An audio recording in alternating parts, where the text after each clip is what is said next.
What's up for April? Planets at dusk and dawn, April showers, and observing a distant city of stars. First up, in the evening sky, we begin and end the month with Jupiter and the crescent moon shining brightly together in the western sky as sunset fades. On both April 1st and 30th, you can find the charming pair about half an hour after sunset, setting about 3 hours later.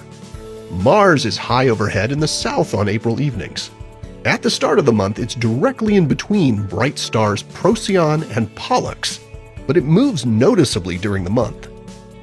You'll find the first quarter moon right next to Mars on April 4th and 5th. Moving to the morning sky, Venus has now made the switch from an evening object to a morning one. You may start to notice it rising low in the east before dawn, looking a little higher each morning through the month. Around April 24th and 25th, you'll find Venus, Saturn, and the crescent moon gathered low in the east as dawn warms up the morning sky. Those with a clear view to the horizon may also pick out Mercury looking bright but very low in the sky. April brings shooting stars as Earth passes through one of the streams of comet dust that create our annual meteor showers. The Lyrids are a modest meteor shower that peaks overnight on April 21st and into the morning of the 22nd. You can expect up to 15 meteors per hour near the peak under dark skies. The Lyrids are best observed from the northern hemisphere but can be seen from south of the equator as well. View them after about 10:30 p.m. local time until dawn, with the best viewing around 5 a.m.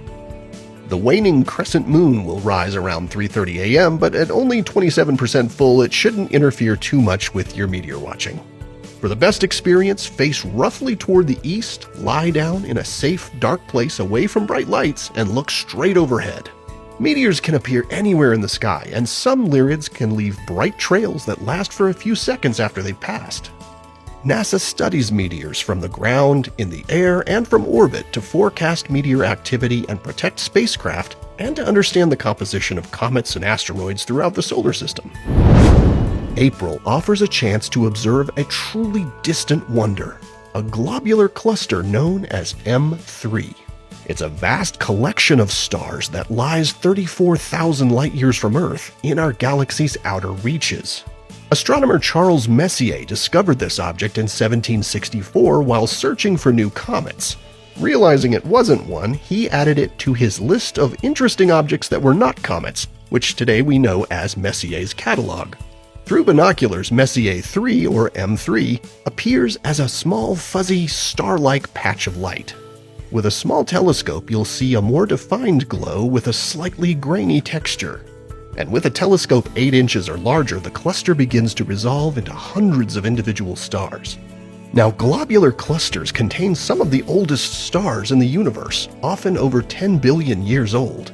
Unlike open clusters like the Pleiades, which sit within the Milky Way's spiral arms, globular clusters are found in the galaxy's halo, orbiting far above and below the Milky Way's disk. Our galaxy has around 150 confirmed globular clusters. M3 itself is probably 11 to 13 billion years old and contains around 500,000 stars. And it's relatively easy to find in April under dark skies with binoculars or a small telescope. Finding M3 starts with the Big Dipper. Facing east, use the dipper's handle to arc to Arcturus, the fourth brightest star in the night sky. From there, look higher in the sky to find the star Cor Caroli, located here to the west of the dipper's handle. It's about as bright as this star in the Dipper's cup. M3 is located roughly a third of the way from Arcturus to Cor Caroli.